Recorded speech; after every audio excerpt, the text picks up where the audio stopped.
Po mga kamami, welcome back na naman po sa aking another vlog. Samahan niyo po akong pumunta ho dito sa mall na ito. Ayan, maglibot-libot po tayo, pantanggal lang po ng stress.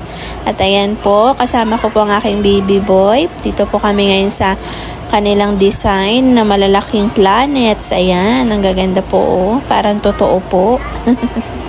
Ayan, pasyal-pasyal po tayo kung may time mga kamami, kahit wala naman pong bibilhin.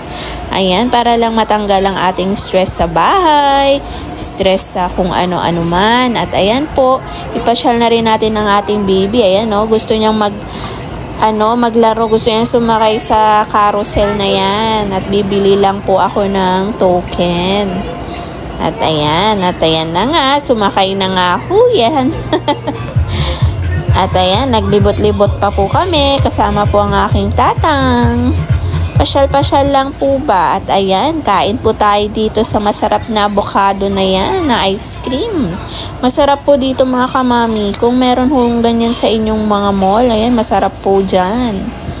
Sulit na ho yan. O, ganyan, 8 ounce lang yan, pero sulit na po yan. At ayan po, kain-kain tayo mga kamami. Sobrang sarap po talaga niyan. At ayan na nga mga kamami, short vlog lang po ito. Banding lang po ng aking family kasamang baby ko. Thanks for watching. God bless!